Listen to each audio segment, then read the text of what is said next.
Hello students, so let us start the chemistry solutions of JEE Advanced 2022 paper. We will start with the paper 1 solutions. Let us see questions one by one. Question number 1 was asked in the numerical value type section, and section 1 was that section in which numerical type questions were asked. Question 1 says 2 mole of mercury gaseous was combusted in a fixed volume bomb calorimeter with excess O2 at 298 Kelvin and 1 atm into HGO solid. HGO solid was formed after combustion. During the reaction, temperature increment happened from 298 Kelvin to 312.8 Kelvin. If heat capacity of the bomb calorimeter and enthalpy of formation of Hg gaseous are given to me as 20 kilojoule per Kelvin and 61.32 kilojoule per mole at 298 Kelvin respectively, then calculated standard molar enthalpy of formation of HGO solid at 298 Kelvin, it is found as x kilojoule per mole. We need to write the value of magnitude of x, right, mod x. So how will we proceed in the reaction? Let us first write what is the reaction which is being performed over there. Reaction will be like this. Hg gaseous will react with O2 in the bomb calorimeter to give you HGO solid, and to balance the reaction, you can proceed like this, right? Further, I have been provided with the data of temperature change. We know to calculate the heat change in the bomb calorimeter, we need the data of temperature. So I have been given delta T over there. You can calculate the temperature difference. That will be coming out as 14.8 Kelvin. I have been given C, heat capacity, where heat capacity of the bomb calorimeter 20 kilojoule per Kelvin, right?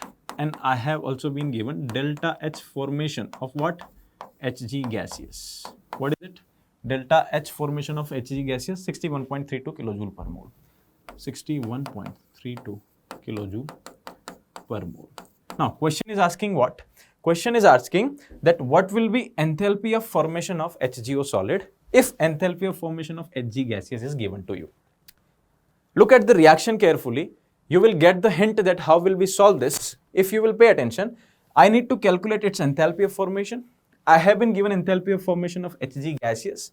That of O2 is 0 because that is the standard state. At standard state, this is the naturally occurring state of O2 at which it is formed. So enthalpy of formation of such substances is 0. For Hg liquid, it is 0, but for gases, it is not 0. So that is given for gaseous. Now, how will we proceed in this question? This is simple question from thermochemistry, and we just need to calculate delta H of this reaction. If I can calculate delta H of this reaction, that is enthalpy of the reaction, then which formula will I apply? Enthalpy of the reaction is equals to summation formation enthalpy of the product minus summation formation enthalpy of the reactant. That is a formula we study in thermochemistry, right? So, formation enthalpy of HGO solid you will have to calculate, minus formation enthalpy of Hg plus O2 you will write, will be equals to enthalpy of this reaction. So if I can calculate delta H of this reaction, my job will be done. So let us see how will I proceed for calculating delta H of this reaction. For delta H, I have been provided with some data. I have been given C and delta T, heat capacity and temperature change. From that, what can I calculate? I can calculate heat released, right? Heat released. How much is heat released over there? Heat release is C delta T. C is 20 into delta T is 14.8. So you will be getting 96 kilojoule. This much heat is released. And this is also, this heat release is also equal to what? It is for 2 moles. So if you have to write for 1 mole, do you know that heat released in constant volume bomb calorimeter, in fixed volume bomb calorimeter, QV can be written as delta U, right? So this is also the value of delta U, but delta U is only for 1 mole. But here, since it is for 2 mole, so for this reaction, if you want to write 2 into delta U, don't you think that should be equals to this heat released, right? So that is 296 kilojoule, right? But here heat is released. So if you will write with the sign, if you want to get the value of delta U with the sign, what will be value? Value will be with the negative sign because it is heat release. So we write it with negative sign. So it will be what? 296 by 2 with the negative sign, that is negative 148, and for 1 mole you have now calculated per mole, right? So you have got the value of delta U, but did I have to calculate delta U? No, it is internal energy change. I had to calculate delta H of this reaction. If I can get the value of delta H of this reaction, then job will be done. So let us see how will I calculate the delta H of the reaction. For this, there is again very famous formula that I keep telling in the classes, is very important in thermochemistry. The formula is delta H of any reaction is equals to delta U plus delta Ng RT, right? Delta Ng is change in gaseous moles. Delta U you have got negative 148 plus delta Ng, product gaseous reactant minus summation of the gaseous reactant on the reactant side, that is negative 3 by 2, as you can see. R has been given to me in the question, 8.3. Temperature is 298 Kelvin. At 298 Kelvin, we need to calculate. But this data will come into joules, and here we are dealing with kilojoule. So to convert it in kilojoule, you will divide it with 1000, right? So when you will be done with this, what you will be getting, let me tell you directly. I have calculated this value already. So the value of delta H of this reaction that you will be getting, delta H of the reaction that you will be getting will be negative 51.71 kilojoule per mole. Now, from the equation 1, can you see, from the equation, this reaction 1, I can say that, let us write the equation over here, and from here we will write the solution over there. So delta H of the reaction, if I want to write delta H of the reaction, that will be equals to what? Summation formation enthalpy of products, that is HGO, minus that of reactants. That of reactant will be what? Delta H formation of Hg gas, right? And that of O2 is already 0, right? Let us call this as equation 1. So from equation 1, and if it is equation 2, can I say that from equation 1 and 2, from 1 and 2, what I will be getting? I will be getting negative 151.71 will be equals to delta H formation of HGO minus delta H formation of Hg gaseous, that has been given to me as 61.32 kilojoule per mole. That is also in kilojoule per mole. From here, you will be getting the answer. Delta H formation of HGO as negative 151.71 plus 61.32. The final answer you will be getting will be coming out as 90.39. So it will be negative. First you will get negative 90.39, and you need to just write the magnitude. So the magnitude will be plus 90.39. So that's how we will be solving this particular question. Let us now see question number 2. What question number 2 says? The reduction potential E naught in volts of MnO4 minus to Mn solid needs to be calculated when certain data has been given to me. So what will be happening with this data? Let us see. I have been provided with MnO4 minus aqueous to MnO2 solid. You can write balanced reaction, or you can write like this. Let us first write MnO4 minus aqueous is getting converted into MnO2 solid. If you will carefully pay attention to the oxidation state, here is plus 4, here is plus 7. So you will have to add 3 electrons. If you want to write the balanced reaction, you will have to add 2 H2O over here. Although that will not be required, but still I am just making it perfect. Similarly, for the second data, if you will write, you have been given MnO2 solid and it is getting converted into Mn2 plus aqueous, right? Again, when you will see, you need to add 2 electrons because it is plus 2, right? To balance, you may further add 2 H2O over here, and there will be 4H plus, right? Further, what has been given? Mn2 plus 2 Mn solid has been given to me. Mn2 plus aqueous converts into Mn solid. Here also you will have to add 2 electrons to balance the reaction, right? Now, if you will pay attention, I have been asked the data of MnO4 minus aqueous to Mn solid. How can I get that from this reaction? Can you see? I can easily get that from this reaction by adding all the 3 reactions. If I add all the 3 reactions, what we are getting? Let us see. MnO2 solid will be cancelled by MnO2 solid. Mn2 plus will be cancelled by Mn2 plus, right? And overall, what we are getting? What we are getting, guys? We are getting, here if you need to add H plus, you can add 8H plus plus MnO4 minus aqueous. How many electrons are there? 3 plus 2 plus 2, that is 7 electrons are giving me Mn solid, plus you can write some water molecules over there like 4H2O, right? And question is asking me that what will be E of this reaction, E naught of this reaction, if E naught of all the 3 reactions have been given. Now in the final reaction, since there are electrons appearing, so you cannot add the E naught of them directly as you might have done in your electrochemistry chapter. So I always tell this to my students. In my lecture notes, we have done this question in a detailed manner, and we have seen this over there in the class, that whenever in the final reaction some electrons appear, the approach is to go through delta G naught. So write delta G naught of the reactions and get the final delta G naught of the final reaction, right?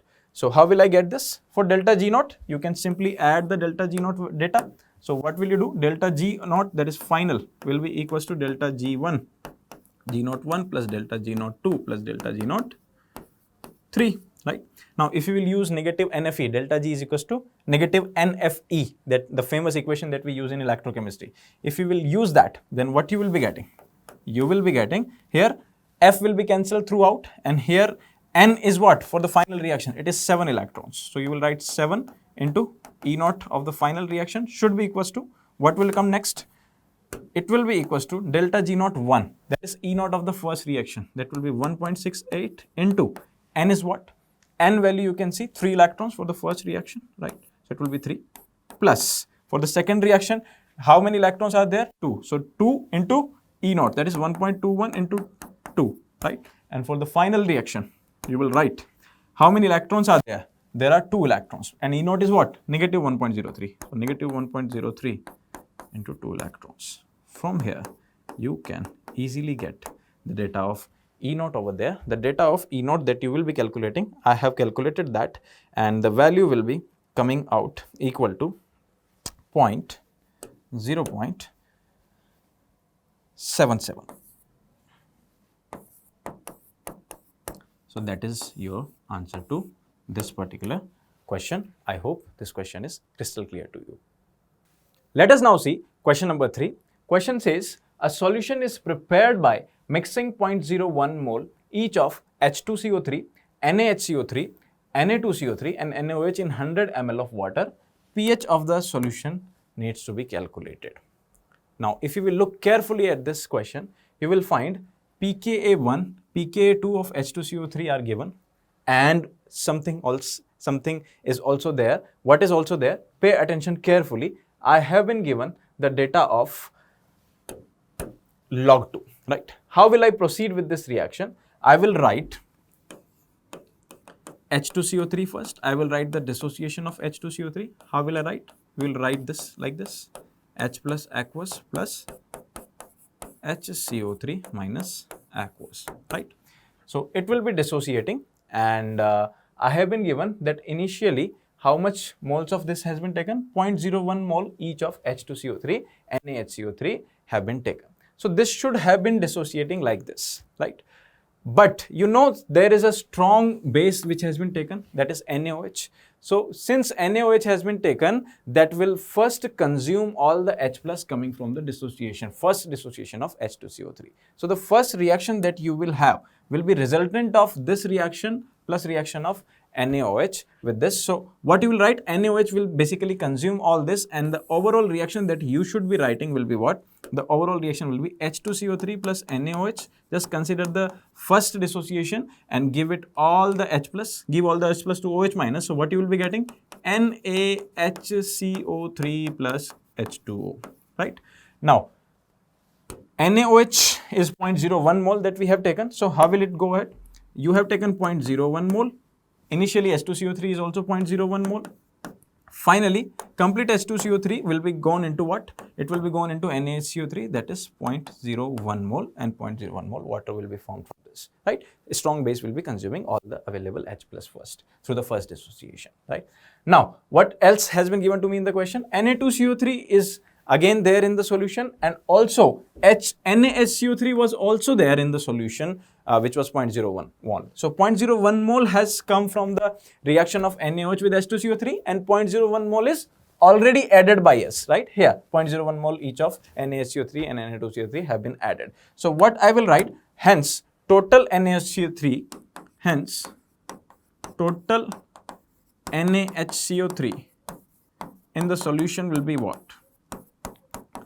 It will be 0.01 plus 0.01, that is 0.02 moles. What else is there in the solution? If you will pay attention, Na2CO3 is also there in the solution. Na2CO3, how much it is? It has been also added as 0.01 moles. Right. Now, if you will carefully look at this, NaHCO3 is there. NaHCO3 is there. There is Na2CO3 also. Na2CO3. And if you will carefully write their concentrations, NaHCO3 is 0.02 mole. Right. And that Na2CO3, that of Na2CO3 is 0.01 mole. Isn't it a buffer solution? It is a buffer solution of a acid and its salt. This will act as acid, HCO3 minus, because it dissociates into CO3 minus. So CO3 minus is the anion of this acid. So this is actually a buffer solution of the salt and its acid, corresponding acid, or the acid or corresponding salt. So for the buffer solution, we know pH is equals to what? pH is equals to pKa plus log of concentration of salt by acid. But pKa of what you need to take?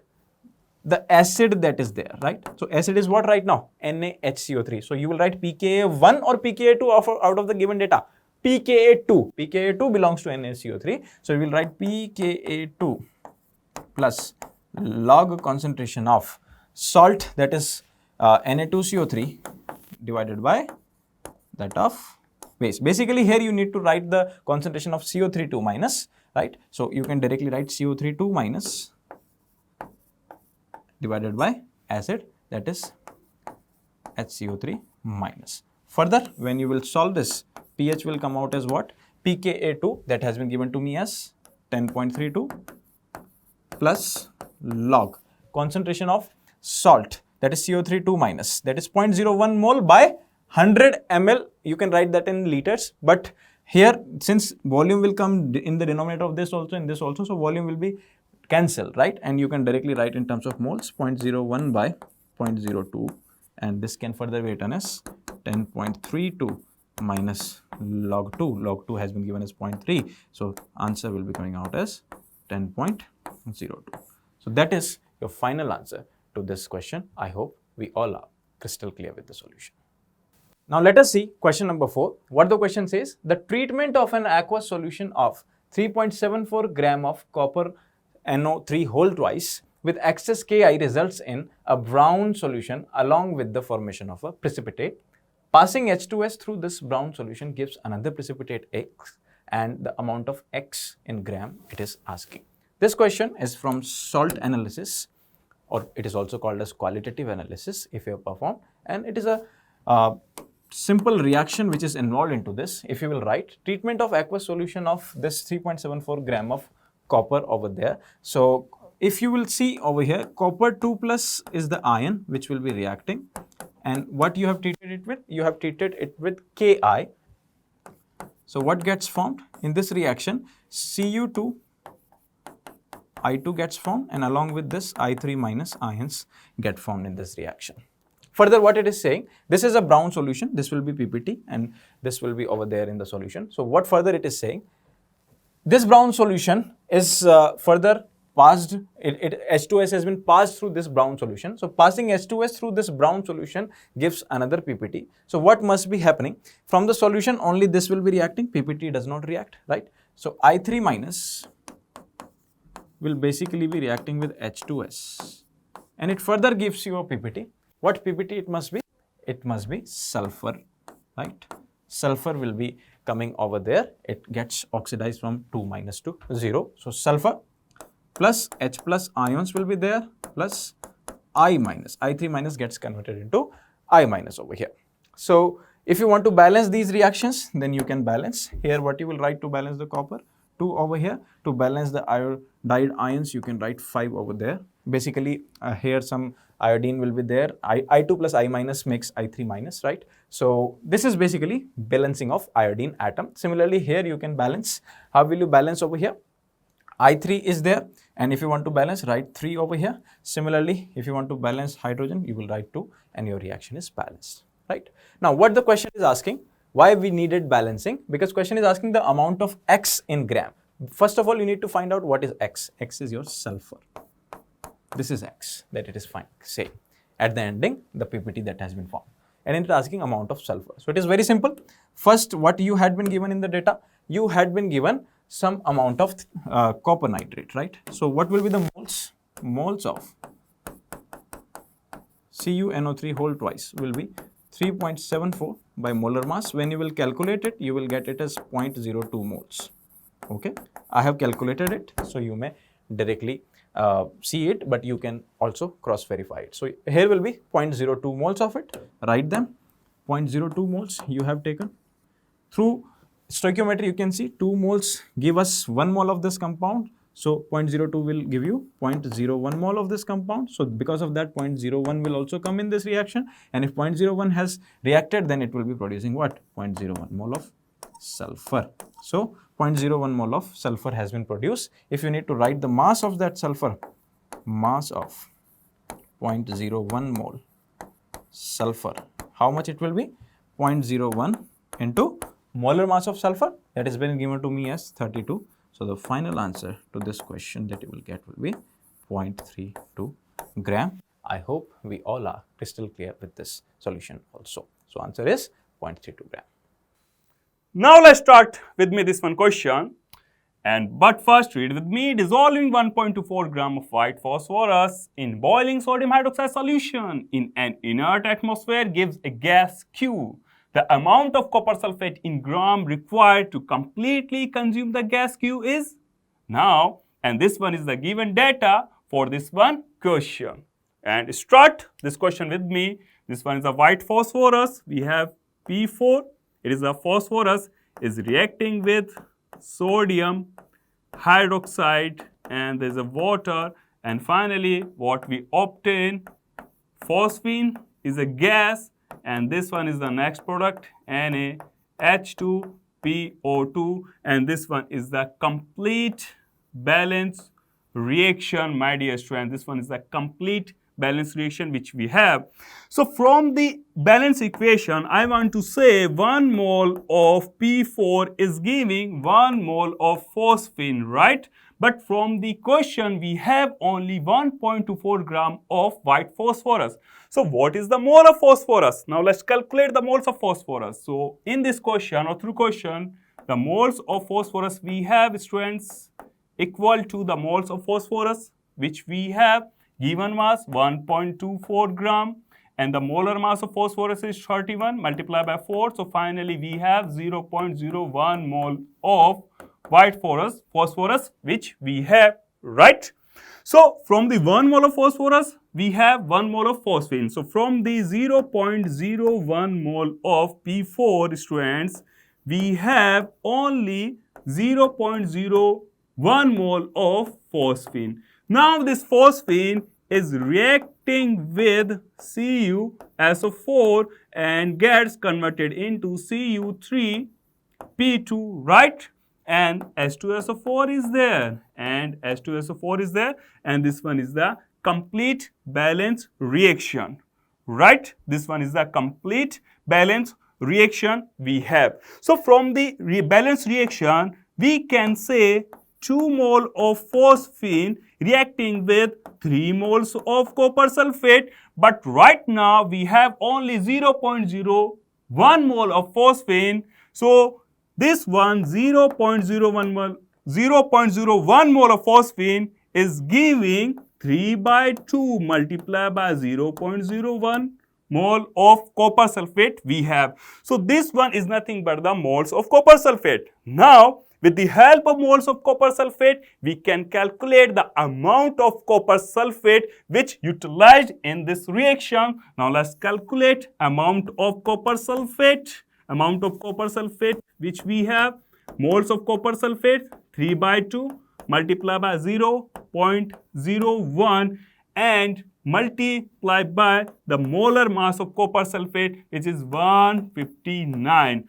And the amount of copper sulfate which we obtain, it is 2.385.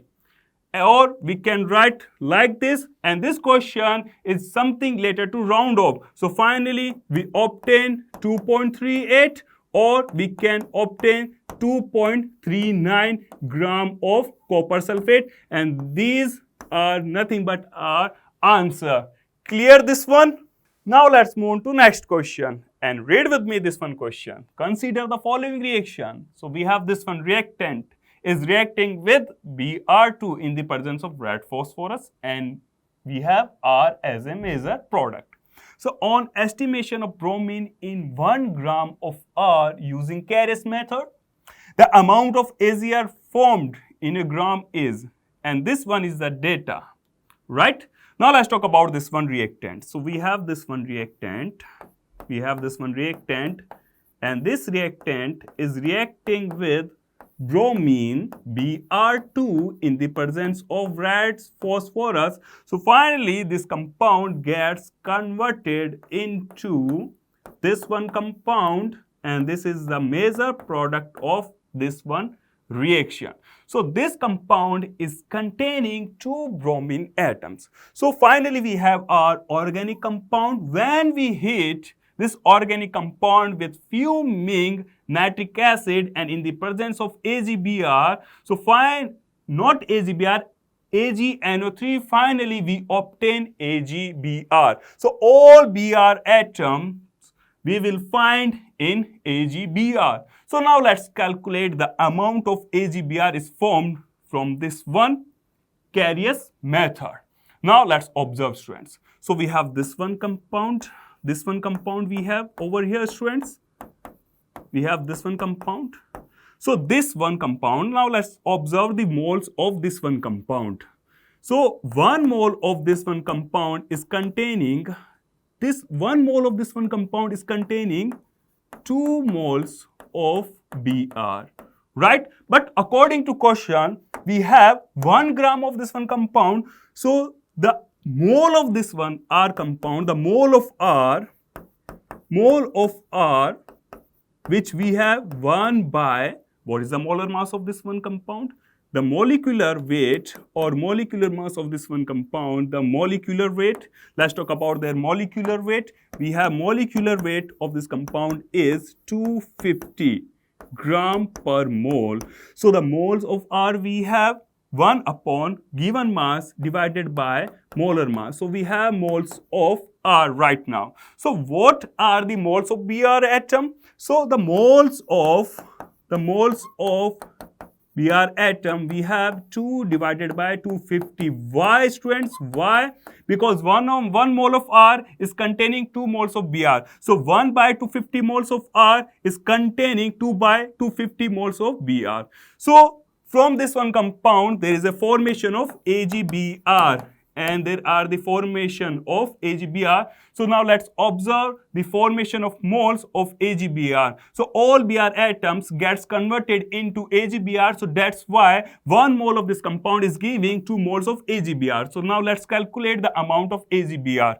So over here, students, we have moles of Br atom is there, 2 by 250 moles. So the moles of AgBr, which we have, students, 2 by 250 moles, right?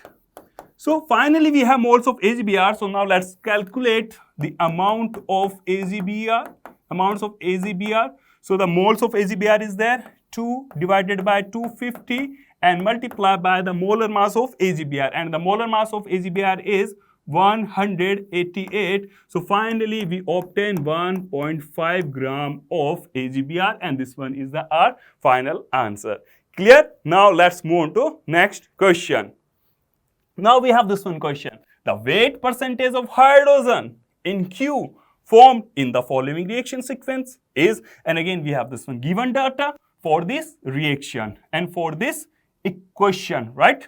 Now we have this one. This chlorobenzene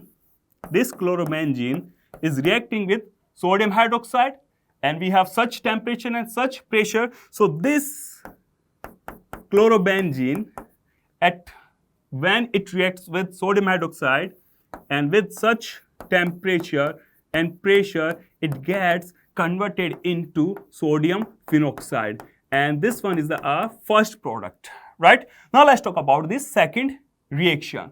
So in second reaction, there is a concentrated H2SO4 is there, and we have concentrated HNO3 is there. So finally, we obtain picric acid. Yes, my dear students, this one is a major product of this reaction sequence. So we have picric acid, and in picric acid we have 6 carbon atoms and we have 3 hydrogen atoms, right? And we have strength 3 nitrogen atoms and 7 oxygen atoms are there. So the weight percentage of hydrogen in Q formed in the following reaction sequence is, and the mass of 1 mole of compound is 229 gram.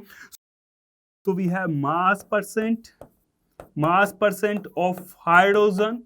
So the mass of hydrogen atom in 1 mole of this picric acid is 3 divided by the mass of picric acid 229 multiplied by 100. So finally we have 1.13%, 1.31%, and this is our final answer. Clear? Now let's observe next question. Now read with me. If the reaction sequence given below is carried out with 15 moles of acetylene, the amount of the product D formed in gram is. The yields of A, B, C and D are given in parentheses. And again we have this one data for this question. Now let's talk about this one. So this one is the acetylene. So this one is the acetylene. So we have this one acetylene, and this one is the condition red iron tube red hot. So this acetylene gets converted into benzene. So we have this one is the product and this one is the structure of A, right? And 3 moles of acetylene is giving 1 mole of benzene. Now this 1 mole of benzene, or simply this benzene, is reacting with CH3, CH2, CH2, Cl, and there is a aluminium trichloride, right? And this reaction is the example of Friedel-Crafts alkylation reaction. Yes, my dear students. So we observe the formation of one of the most important product of our organic chemistry, and it is nothing but isopropyl benzene. It is nothing but isopropyl benzene, or simply cumene. And this next reactions we have, students. Finally, I want to say C is nothing but phenol, because in our syllabus, when this cumene reacts with oxygen and there is a hydrolysis process, so finally we obtain phenol. Through isopropyl benzene, or from the cumene, and this is nothing but removing of acetone, right? So this is our C1. Now let's talk about the D1. What is the product of our D? So this is phenol is reacting with this CH3C double bond O, Cl, and we have this one pyridine. So finally this reaction is nothing but we have esterification reaction. So there is a formation of ester. So this one is our D product. So this one is the A, and this one is the B, this one is the C, and this one is the D. Now let's talk about yield of the reaction and the moles of acetylene which we have. So 3 moles of acetylene is giving 1 mole of benzene, but right now we have 15 moles of acetylene, right? Which is giving, but the yield of this reaction is 80%. So finally we obtain only 4 moles of benzene, right? And the yield of the second reaction is 50%. So finally we obtain only 2 moles of B, right? And again, my dear students, the yield of this reaction is 50%, right? So finally we have only 1 mole of phenol. And final yield of reaction is 100%. So we obtain 1 mole of this such beautiful compound, and the molar mass of this one compound is 136 gram, right? So this is our final answer, 136. Yes, my dear students, this is our final answer. Clear? 136 gram. So all right students, now let's discuss question number 9 from your paper 1 section 2, which is having more than one correct. So this question says that for diatomic molecules, the correct statement or statements about the molecular orbitals formed by the overlap of two 2pz orbitals is or are. So option 1 says that sigma orbital has a total of 2 nodal planes. Option 2 says that it is talking about sigma star. Then we have pi and then we have pi star. That means they are talking about all the BMOs and AMOs possible for this particular 2pz orbital. So we'll first make the diagrams and then we'll check out these options. So if I talk about the sigma orbital, of this particular 2pz orbital, and if I'm making the BMO, then if I'm aligning them in such a way, then this is constructive interference and it will lead to formation of this particular BMO. And here we can clearly see that the total nodal planes possible, if I say that this is 2pz, this is 2pz, and if I say that this is z-axis, then the total nodal planes which I can see is this one and this one. So along these two particular sides, we can see two nodal planes where no electron density is present. So we'll say in the case of sigma 2pz, we have two nodal planes. Now after this, let's discuss the second one, and that is if they are having sigma star orbital of 2pz. What will happen then? So we are having here again this 2pz orbital and we have this again 2pz orbital, but they will now interfere destructively such that I'm making the diagram like this. Now if we see how many nodal planes are possible and what will be the diagram, so this is how it will gonna look.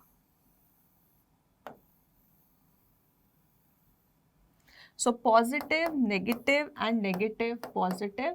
So you can clearly see electron density is going away from the nucleus like this, and the nodal plane which is formed here is this one. Okay, this is your z-axis again. So you can say that this is your xy plane along which you will find a nodal plane, because this is your z-axis if suppose, then plane along this is xy plane. So that is your nodal plane which is there in your sigma star. This was for sigma. Then if I talk about the pi orbital of, if I talk about that we are having 2pz and we are making the pi BMO, then what will happen? So we can clearly see that if I am doing the lateral overlapping here, such that it is done constructively, then if they constructively are making this BMO, then I will see an electron density here, I will see an electron density here, and this particular site, this particular plane which you see here where no electron density is found, that is your nodal plane. That is your nodal plane. So we'll say that if this is 2pz, this is 2pz, if this is the axis along which we are talking about, that they are now coming like this laterally. So let's say that this axis is x-axis. And about this x-axis, along this molecular axis, we see this particular nodal plane. Okay. And lastly, we'll be discussing about pi star.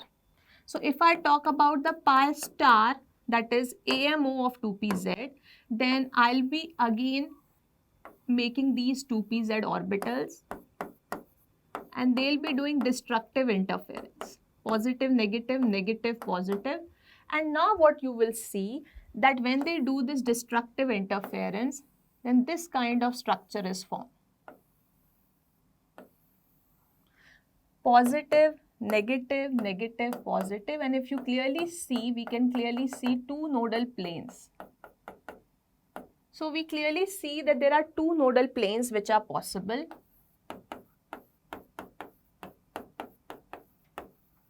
One can be along xy plane and one can be along, we can say, if suppose this is a z-axis, if along z-axis they are saying, if these two 2pz orbitals are along the z-axis, we can say that one of the plane will be like this, one of the plane will be like this. Two planes will be there along which no electron density will be present. So xy could be one of those such planes. Okay, now if I see the options, in the first option it says that sigma orbital has a total of 2 nodal planes. So if we properly see, then you can clearly see that we have 2 nodal planes. So this particular option is correct. Then we have option B, which says that sigma star orbital has one node in the xz plane containing the molecular axis. Now if I see the nodal plane in sigma star, you will clearly see that it is not along xz, it is along xy plane, and that is why this particular option is wrong. If I talk about option C, then pi orbital has one node in the plane which is perpendicular to molecular axis, they are saying, and goes through the center of the molecule. You can clearly see in this we have a nodal plane which is one, but it is not perpendicular to molecular axis, it is along the molecular axis. So again, this particular option is wrong. And then I talk about option D, which says that pi star orbital has one node in the xy plane containing the molecular axis. Yes. So as I mentioned that we have 2 nodal planes and one could be definitely the xy plane. So along xy we do have a nodal plane for this pi star anti-bonding molecular orbital of 2pz. So we have option A and D correct, and that is why the answer for this particular question 9 is A and D. Now let's discuss what question 10 says. It says that the correct options related to adsorption processes is are. So the first option says that chemisorption results in a unimolecular layer. Yes, it results in a unimolecular layer. We know that physisorption results in a multimolecular layer. Option B says that the enthalpy change during physisorption is in the range of 100 to 140. No, it is in the range of 20 to 40 kilojoule per mole. So this option is wrong as far as physisorption goes. Then we have option 3, that chemisorption is an endothermic process. No, the enthalpy change for adsorption, especially they're talking chemisorption, is negative. So we say that it is a exothermic process. Then this is wrong again. Then talking about option D, it says that lowering the temperature favors physisorption process. Yes, low temperature do favors physisorption, because in physisorption we have weak van der Waals forces which are present, and thus low temperature is favorable. So option D is correct, and thus answer A and D is correct for question number 10.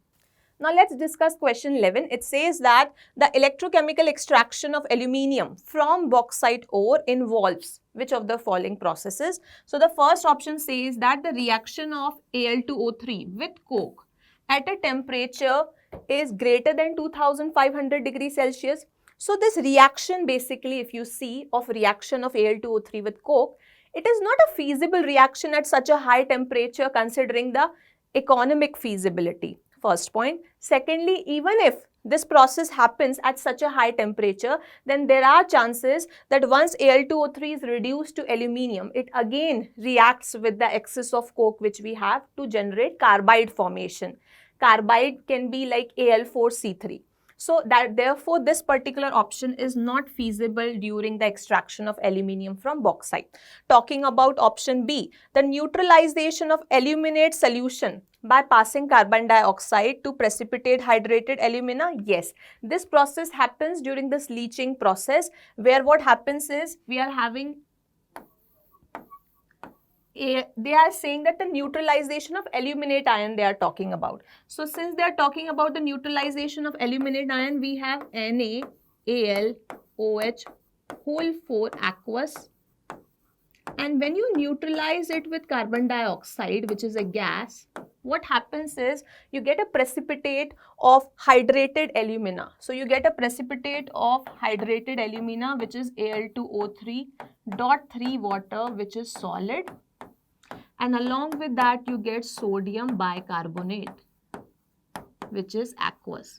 So yes, this particular option is right. Talking about the third option, the dissolution of Al2O3 in hot aqueous solution, yes, this is one of the few first steps where Al2O3 is dissolved in hot aqueous NaOH. So we can clearly write here that Al2O3, when dissolved in hot aqueous NaOH in presence of water, we get this sodium aluminate, NaAlOH whole 4. So this process happens in the very beginning. So this is option also right. Option D, the electrolysis of Al2O3 mixed with Na3AlF6 to give aluminium and CO2. Yes, we'll keep in mind that Al2O3 is mixed along with cryolite or calcium fluoride CF2 in order to reduce the melting point or in order to improve the conductivity. So we'll keep this in mind that this cryolite is added whenever we are having this electrolytic reduction of alumina. So this option is also right. So overall we'll be having option B, C and D correct for question number 11. Now if I discuss about question number 12, it says that the treatment of galena with nitric acid produce a gas that is. So that gas can be paramagnetic or it can be bent in geometry or it is an acidic oxide or it is colorless. This the question is asking.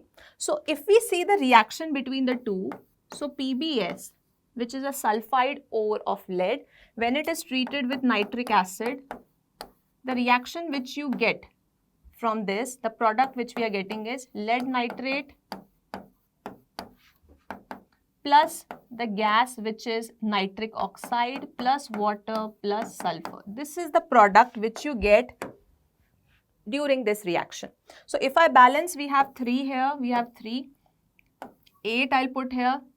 So we'll be getting 4 here and we'll be getting 2 here and 3 sulfur is there. So we have 3 sulfur here. So you can see we have 8 into 3, 24 oxygen. We have 6 into 3, 18, 18 plus 4 plus 2 and that is 24 oxygen again. So I think this reaction is balanced now.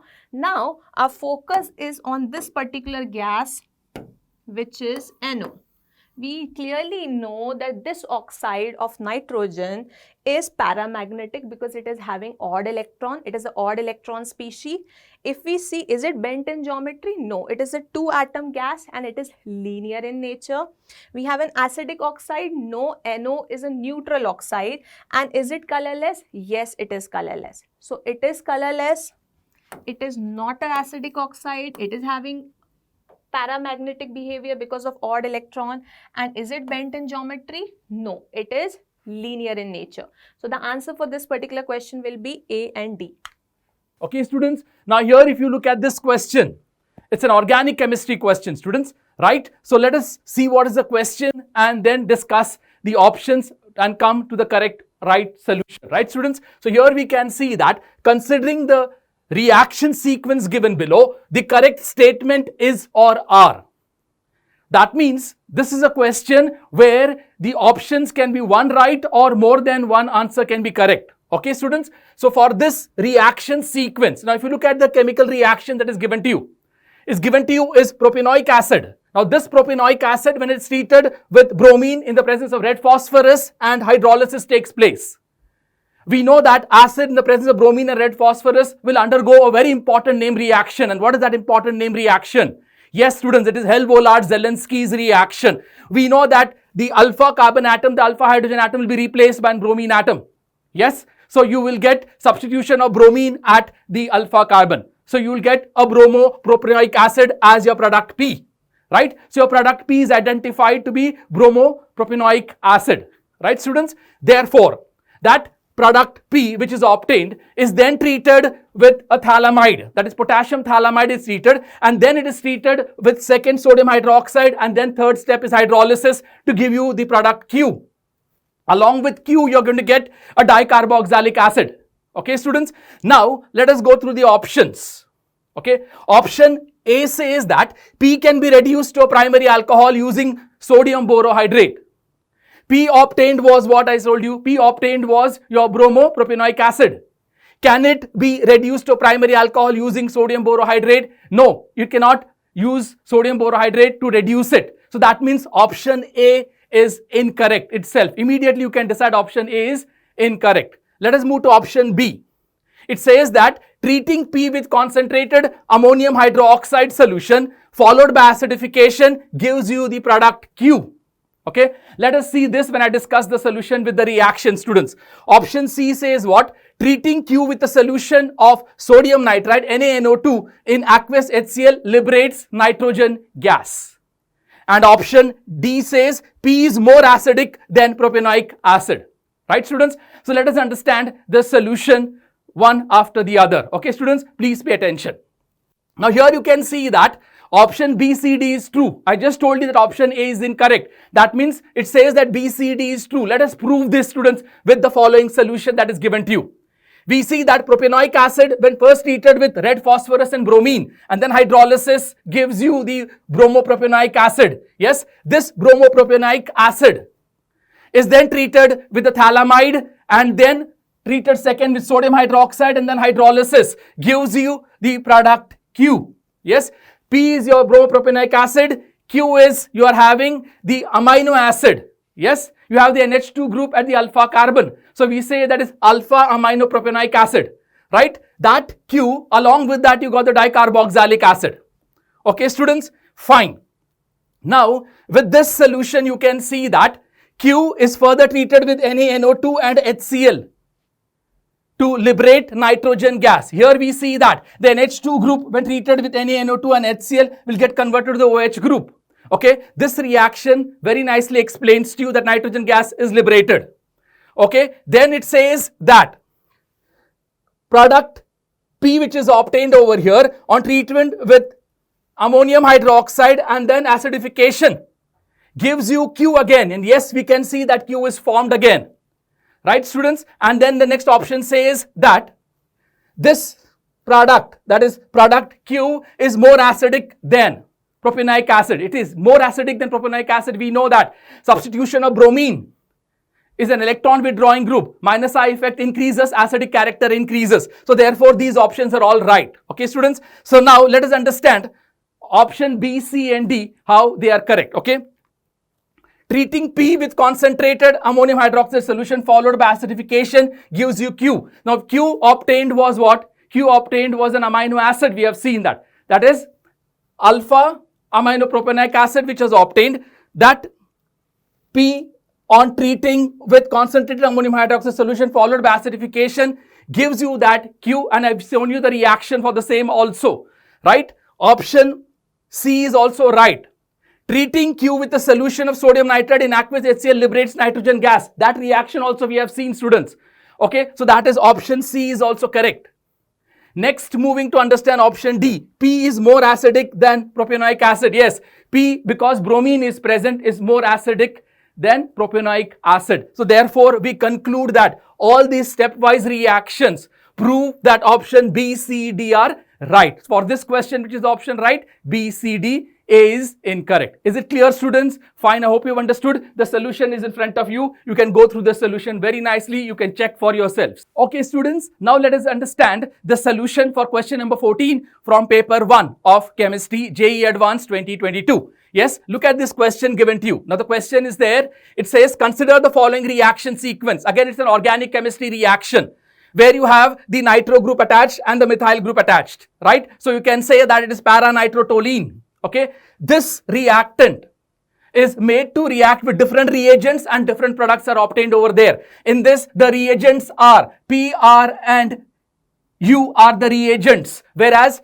Q, S and T are the products. That means you have to identify all of them from the choices given to you. You have to identify the reagents P, R and U and the products that are obtained in the sequence of reaction, that is Q, S and T respectively. You can see that the product S on reacting with reagent U gives you benzoic acid.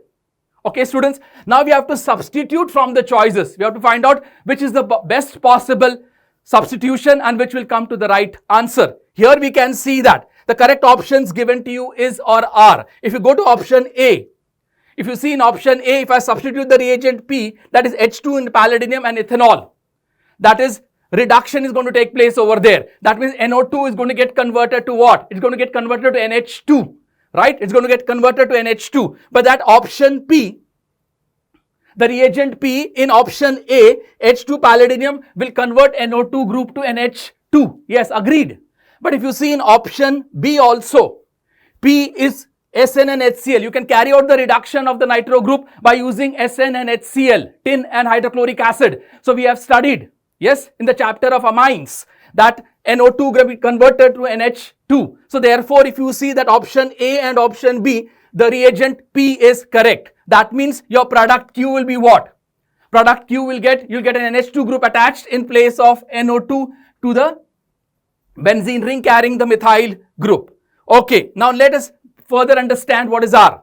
If you see that if you substitute R as NaNO2 and HCl, NaNO2 and HCl is same as HNO2, right? So options are, reagent R in option A and B, both are same. Okay, that is P and P in option A and B were same. That is, both can be used for carrying out reduction. R can be used for reagent. That means you can use NaNO2 and HCl and HNO2, right, students? So therefore, what is going to happen? Okay, when you carry out this with nitrous acid, when you react with nitrous acid HNO2 or react with NaNO2 and HCl, okay, the Q NH2 group is going to get converted to the benzene diazonium chloride salt. Yes, going to get converted to benzene diazonium chloride salt. That means the NO2 will be replaced by N2Cl. That is, your product S is going to be obtained. Okay, that product S, the benzene diazonium chloride salt, when you do hydrolysis with water, what is going to happen? You know that N2Cl is going to get converted to the OH group. That is, the phenolic group is going to be formed over there. Okay, that is obtaining T, right, students? Then we see that S, N2Cl attached to the benzene ring along with methyl on treatment with the reagent U gives you benzoic acid. So the reagent U will convert the diazonium salt to benzoic acid using H3PO2 or KMNO4 and KOH and heat. Right, students? So now we can say that option A and B are thus far coming to be true. But let us first understand. In option B, S product obtained is, yes, S product obtained is correct, right? S product obtained is correct. So therefore, option A and B is coming correct. Option C. In option C, we have seen that N2Cl is your S, correct? N2Cl attached to the benzene ring and methyl group is your correct. Now T, okay, T is also correct. The product obtained T is also correct. And U can also be in place of H3PO2 or KMNO4 and KOH heat. You can use is ethanol, okay, ethanol and KMNO4, KOH and heat. So that means in place of H3PO2, you can use ethanol also and you're going to get benzoic acid.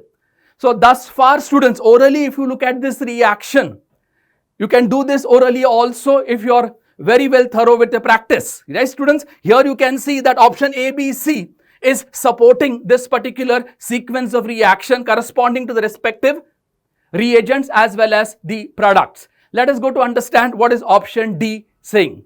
Okay, in option D it says that Q is, okay, Q obtained is the nitro group attached to the benzoic acid and R is H2 palladium ethanol. T is right, okay, according to this T is right, but is R and Q correct? Let us understand. Is R and Q correct? Yes, is R and Q. What is Q that is obtained over there? Okay, so therefore we see that R and Q are not correctly matching, right? Therefore option D is incorrect. Hence for this sequence of reaction, okay, option A, option B and option C are the correct options. Therefore option A, B, C are the right answers. You can see this reaction solution shown to you, students. Okay, here what happens is when this starting reactant, that is nitro group on reduction with hydrogen and palladium, will get converted to the NH2 group. This can also be carried out reduction by using SN and HCl. Okay, so P is correct. Yes, the reagent P is correct because it's getting converted to NH2. Then the reagent NaNO2 and HCl or HNO2 converts the NH2 to N2Cl, that is benzene diazonium chloride salt is formed along with the methyl group, that is S. That on hydrolysis, the N2Cl will get converted to OH group, the T product obtained is correct. And then with this S is treated with H3PO2 or ethanol or it is treated with KMnO4 and KOH in the second step, it gets converted to benzoic acid. So therefore, we have seen that in this solution, in the reaction sequence, students, that option A, B, C are the correct options for question number 14. Right, students? I hope you are understanding this. Okay, students? Okay, students, now let us understand the solution for question number 15 from paper 1 of chemistry, JEE Advanced 2022. Right, students? Now look at this question. It is a match the following type of question. Right? When it is match the following type of question, we have to discuss every option in detail, students, right? So here we can see that the rate expression is given in list 1 for the decomposition of X with the corresponding profiles provided in list 2. The graphical representation is given to you in list 2. For XS is the solid, XS and K are constants having appropriate units. Now this is a question from chemical kinetics, students, right?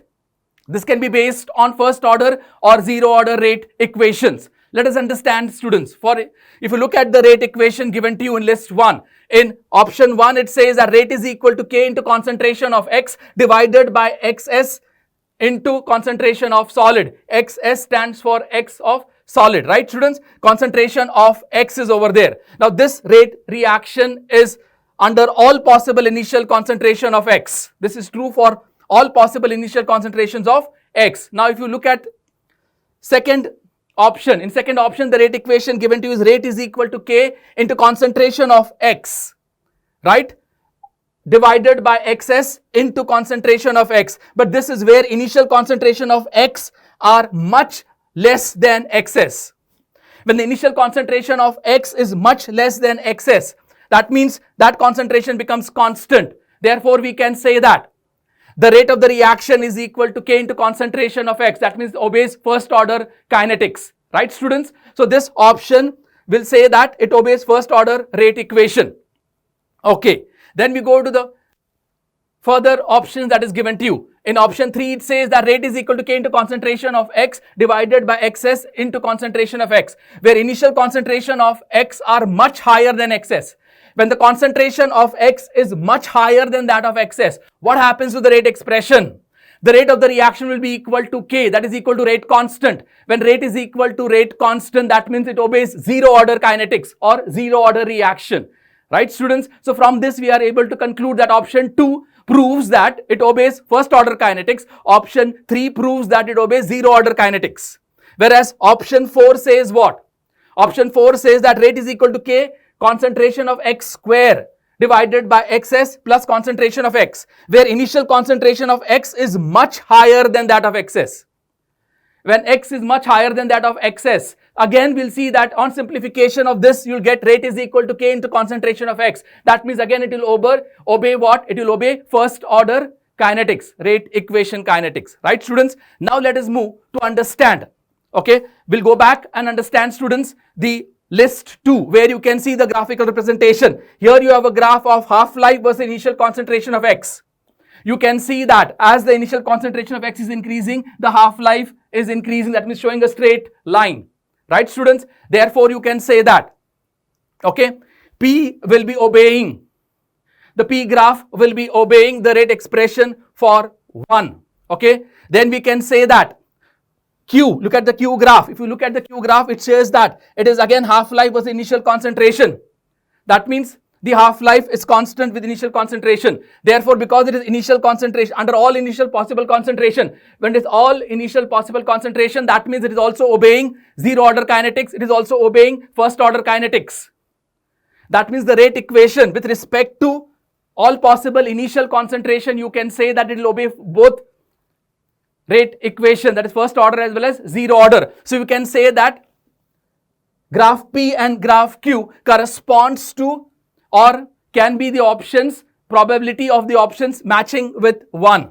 Okay, let us see what happens with R. Here you can see that the rate of the reaction and initial concentration of X. First, the rate of the reaction is increasing with the initial concentration and then it remains constant. Okay, so that is also true with first order kinetics. So this graph R is also obeying option 1. And then we can see that S, concentration of X versus time. Yes? Okay, therefore we can say that all these graphs PQRS is obeying option 1.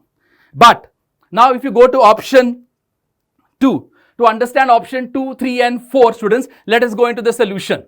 Okay, what about T? So PQRST, all these graphs will obey rate equation of option 1 because it is at all concentrations of X. Right, students? So here we can see that option A is given to be as the correct option. Let us see. That means option 1 corresponds to graph P, option 2 corresponds to graph Q, option 3 corresponds to graph S, and option 4 corresponds to graph T. Okay, students? But these options are out to be or found to be most probable. Let us see the solution for the same. So when we consider the rate equation for option 1, we know that rate is equal to K into concentration of X upon XS plus concentration of X. So what happens is here there are two possibilities that is taking place. Here the possibility is what? When the possibility is that the concentration of X is very greater, okay, is greater than XS. The concentration of X is greater or much higher than that of XS, then what happens? It obeys first order kinetics.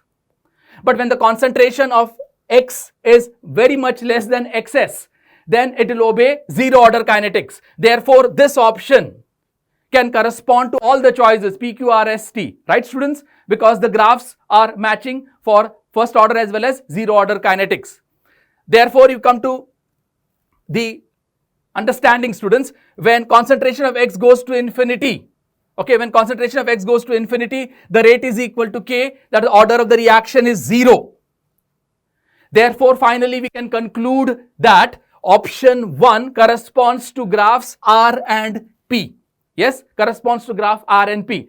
Okay, so we are similar, we're coming down to understanding which is the closer options, right, students? So it comes to R and P.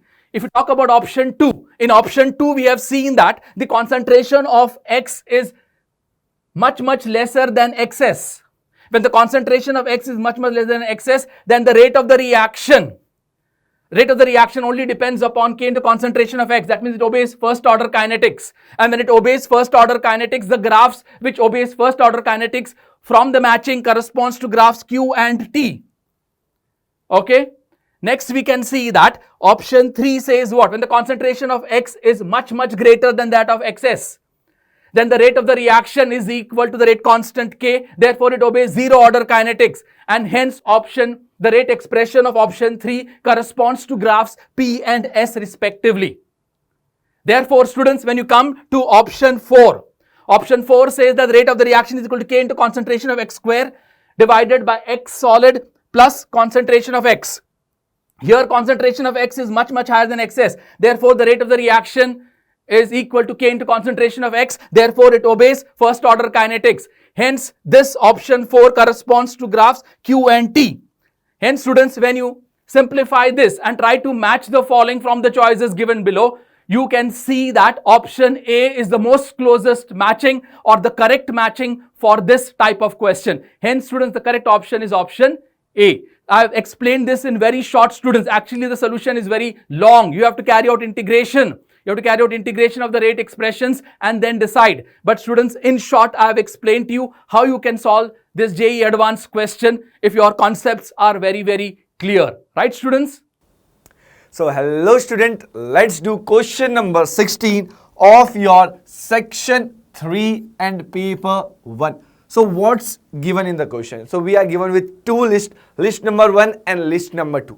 So, what do we have to do over here? So, in list number 2, we are given with the reaction and the product, the compounds which are being formed by reacting them are given in your list number 1.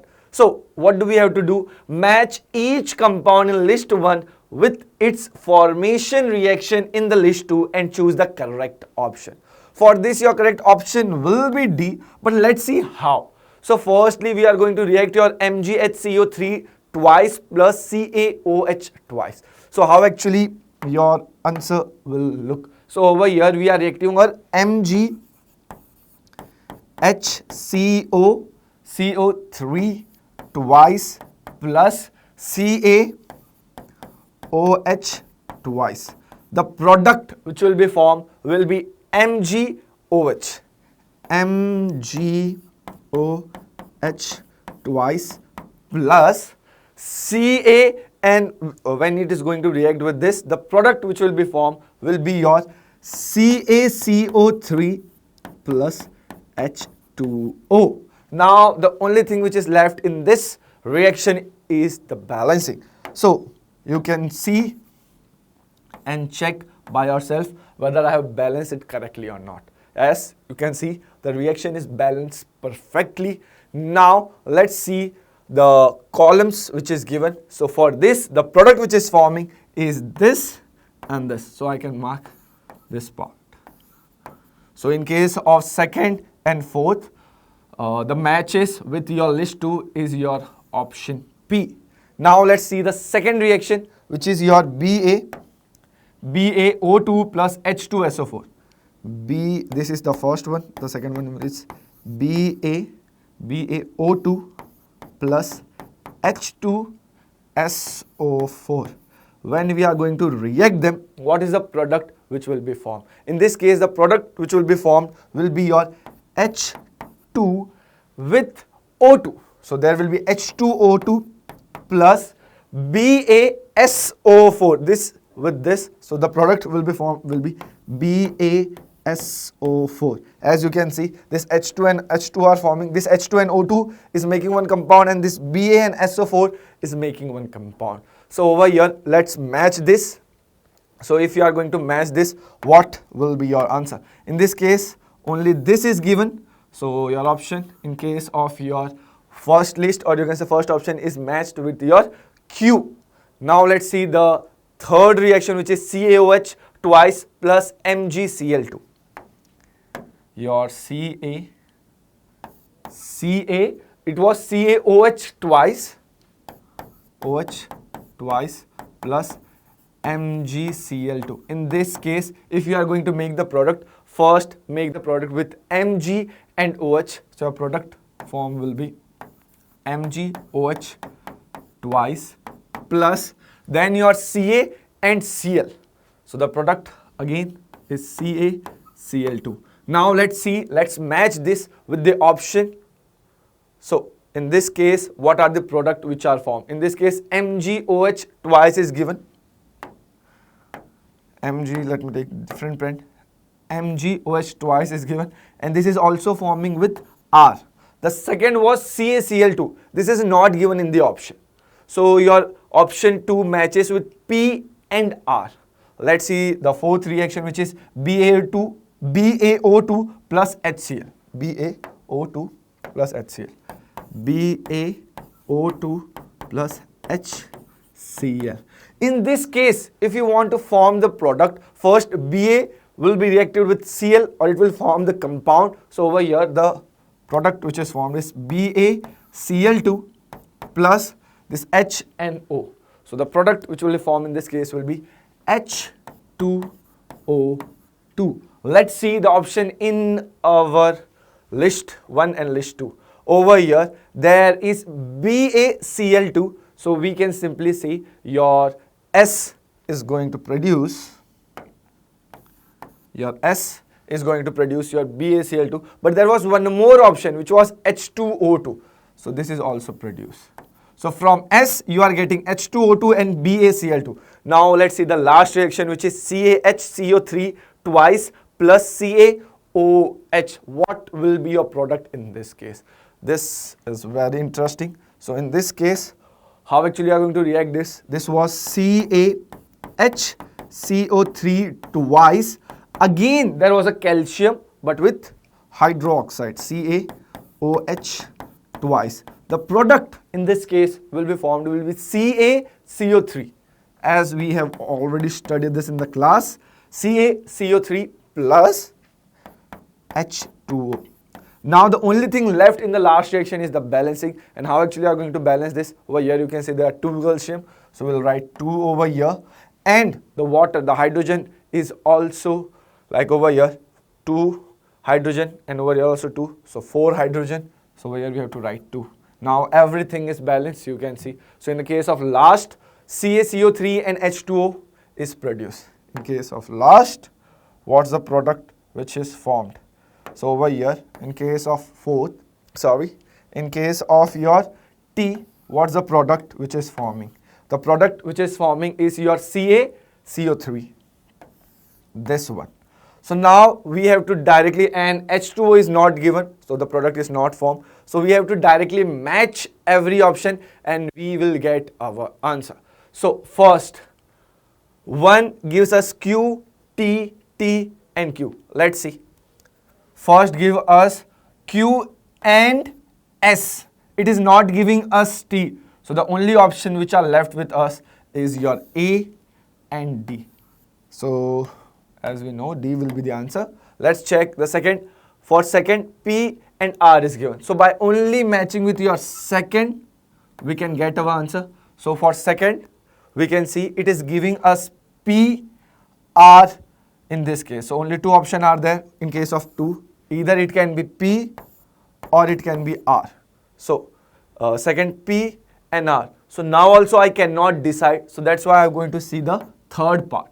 So third is by default same S and S. So the deciding factor in option A and D will be your fourth.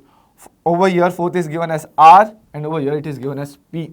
Let's check. Fourth only gives us P, not R. Are you understanding this part? That's why your option D is correct in question number 16. So now we understood our question number 16. So now let's see next question, which is your question number 17. What do we have to do in this question? So again, this is a match the column type question, list 1, list 2. Over here, there are complex compounds CrCN6, RuCl6, CrH2O6, FeH2O6 and their states. So their charges. Now there are 5 options like in T2G orbital contain 4 electron, M with a spin of 4. Over here the only thing that you have to keep in the mind is that if this is 4.9 boron magneton, it means how many unpaired electrons must be there. So the trick was you have to just see this number. 4 means there must be 4 unpaired electron.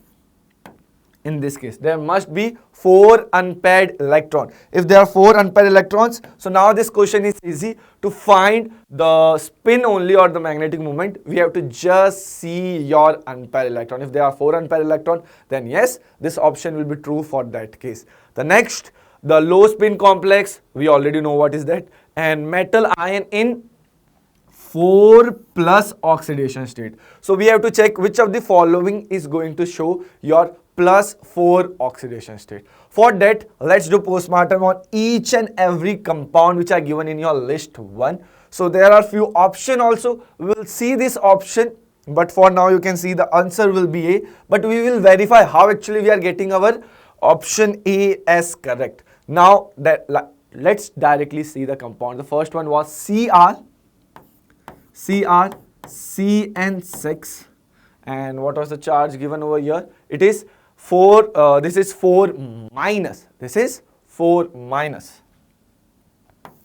whole bracket, charge is 4 minus. Firstly, what we will do? Firstly, we will find its oxidation state. So how actually we are going to do that? We will consider this as X.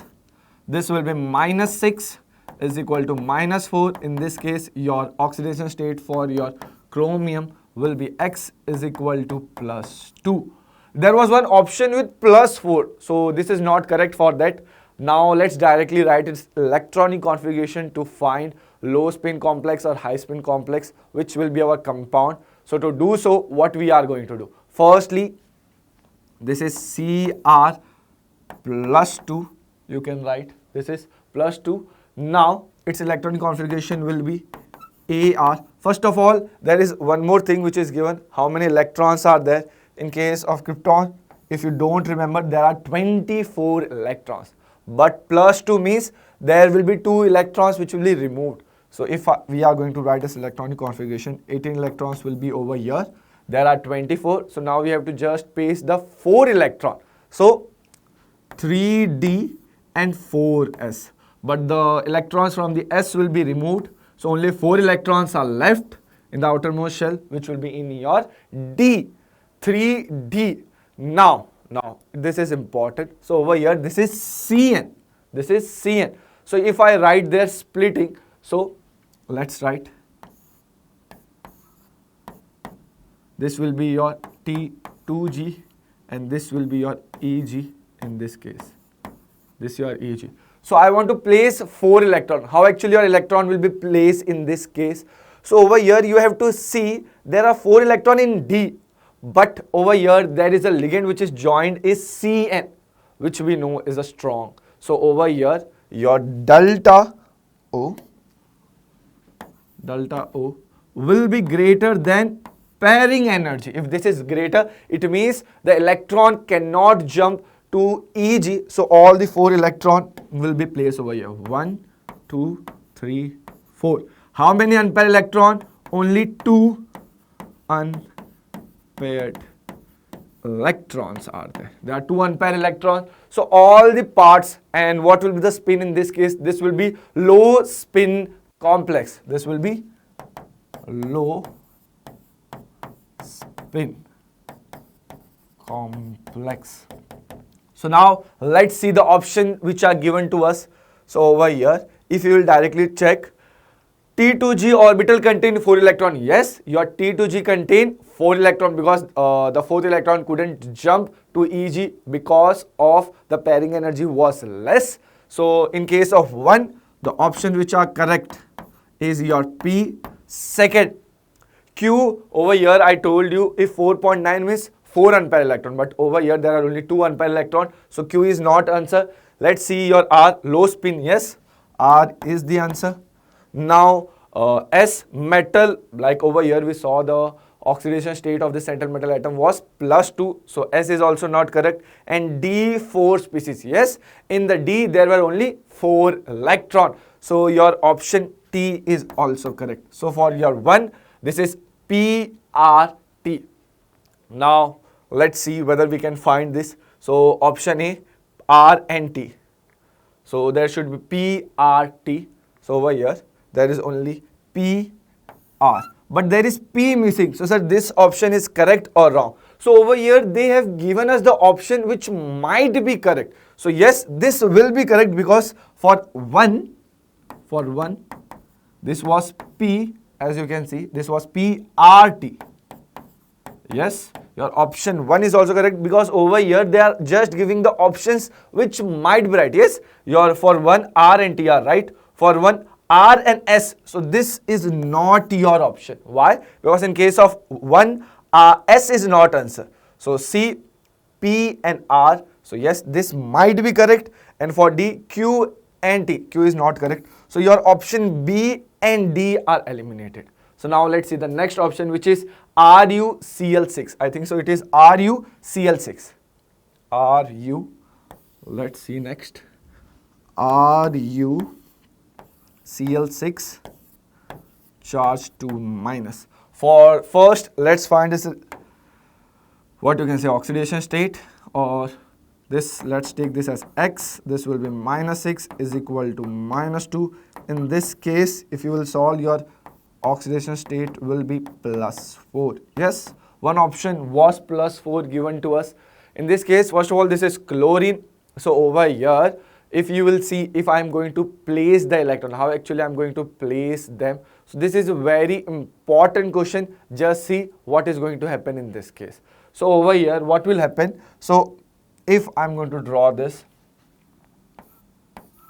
there will be Eg and your T2G. Now in this case, if you know, over here your pairing energy will again be less. This is very important question. Let's see how actually we are going to solve this. So over here we have to simply write it electronic configuration. So over here this will be Ru +4. First of all, like we just saw, it was 44. Over here you can see this is 44. In case of Ru, this is 44. The electron configuration will be krypton 36 in this case.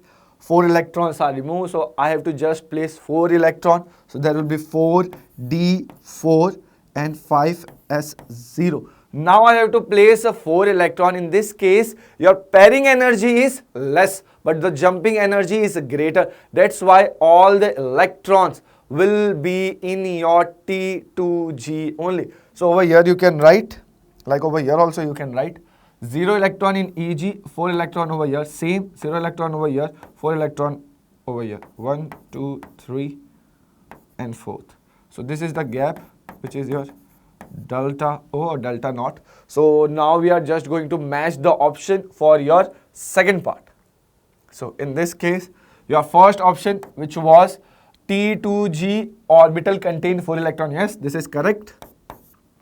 P, this is not correct because there was only 2 unpaired electron. So your option Q is not correct. Low spin, yes, this will be the low spin. So your option R is also correct. Then metal ion in +4 oxidation state. Yes, we saw it had +4. So your S is also correct in this case. And D, 4 species, yes.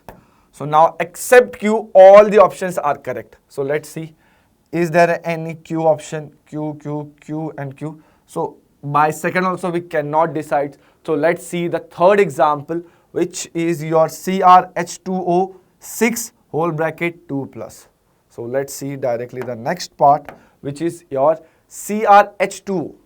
CrH2O, this is 6 and whole bracket 2 plus. Now how actually we are going to solve in this case? So firstly, what we will do, like we did the same thing in the previous part. Firstly, we will see its electronic configuration, but before that we should know its oxidation state. So for that, I will consider this as X, this as X, and for water we know it's 0. So I can directly write this as X is equal to +2. So over here the oxidation state is +2. The next thing which is left, it's to write its electronic configuration, and we have done this. Cr +2. What will be the electronic configuration in this case? Your argon, where there are 18 electron, 3d4 and 4s0. Now over here, if I want to place the electron, how actually I'm going to place the electron? This will be your Eg and this will be your T2G. If this is your T2G, now what will be your option in this case? If this is your T2G, so over here we want to place our 4 electron. 1, 2, 3. But in this case you can see there is water. In previous it was CN, which was strong field ligand, but this is not that strong. So over here your pairing energy is greater compared to your delta O or delta naught. So if pairing energy is greater, then the 4th electron will not be in your T2G, it will be in your EG. So your 4th electron is over here, and you can write this. There will be 1 electron in this case and 3 electron over here. 1 over there and 3 over here. Now we are just going to see our option. What are the correct option in this case? So we can directly see how many unpaired electron? 4 unpaired electron. So your Q is correct. This is not like T2G contain. This is not correct. R, this will be not low spin. This will be high spin complex. So R is also not correct. Metal ion +2. This is also not correct. The T option. So for this, options which are correct are Q and T. Q and T are correct for this question. So now let's directly see for third. Q and T, Q and T. So now we can see over here P is also given. So like over here there is R and T. So over here we have already excluded our B and D. So now the competition is just between A and C. So by looking at this, I just told you for third, your answer is Q and T. So first one is correct, but the C, there is R. So your option C is not correct. By this, you can conclude your option A is only correct. There was no need to find the 4th option. But if you want, you can find it. In this case, what will be the oxidation state Over here, this will be Fe plus 2 in this case. And over here, how many electron will be left in this? So over here, there are 26 electron plus 2 means how many electrons are removed? 2 electrons are removed. So in your 3D, there will be 6 electron. If there are 6 electron, it means how many unpaired electron will be left? Over here, there will be 4 unpaired electron which will be left. So over here, you can verify everything and this will be high spin complex. But without solving the fourth, we got our answer. So for this, your P will be correct. And the magnetic spin, which is 4, will be also correct. Your R will be not correct. The metal ion plus 4, this is also not correct. The 3D species having only 4 electron, this is also not correct. So for your fourth, only P and Q is correct. If you want to verify, you can see for the fourth, it is only given as P and Q. Over here, this is written as T. So for your question number 17, the correct option is your answer A. So now we understood our question number 17. So what do we want to find in our question number 18? So in the list 1, we are given with the compounds. And in list 2, we are given with the observation. The first compound that you can see in the list 1 is your aniline. That is a nitrogen. And due to the presence of the nitrogen, whenever we are going to do this reaction, a blue color will be formed. So let's understand this in detail. First, let's see all of their, what you can say, diagram or their structure, so that we can understand easily which of the following observation will be seen. There's one more thing.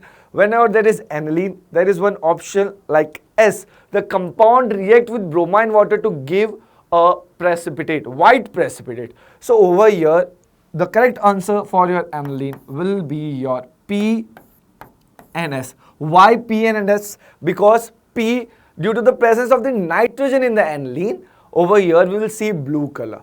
So over here your P, and whenever you are going to react the aniline with the bromine water, the product will form, the precipitate which will be formed will be white. So that's why. And if for now, if you want to know, the correct option from all the 4 will be your D. Why? We can easily say from the 1, PS is only the correct answer. But let's check for everyone. So like in this case, aniline, blue color in Lessenius test due to the presence of nitrogen. This nitrogen. Second was your O kerosol. So whenever there is OH, or you can say phenolic OH, like violet color with FeCl3 is due to the presence of phenolic OH. So you can see the violet color. So in case of O kerosol, which compound, list 2, which is showing your violet color? Violet color is shown by T. So that's why the correct answer for this is T. And you can also see that, yes, for second, it's T. For third, if you will see, this is your crystine. It gives blood red color with NaSCN. And there is one more option, which is effervescence. So what is effervescence? So a fizz is formed, or you can say bubbles are formed in the solution. And this phenomena is shown by crystine. For crystine. So over here, the answers will be, like in this case, you can say Q and R. R is correct. And why Q? Because I just showed you blood red color is formed. That's why your this option, which is Q and R, are correct for your crystine. So your caprolactam over here, which color will be formed? So again, in caprolactam, there is a nitrogen. There is a nitrogen over here. That's why it is going to show blue color in Lessenius test. So over here, this is due to the presence of the nitrogen. So again, we just saw this is only possible in case of P. This is only possible in case of P, Persian blue color. So the correct option for this is P. Now just check the option. 1 is P and S, second T, third QR, and fourth P. That's why your correct option for your question number 18 is D. So now we have understood all the questions from your paper 1, section 3.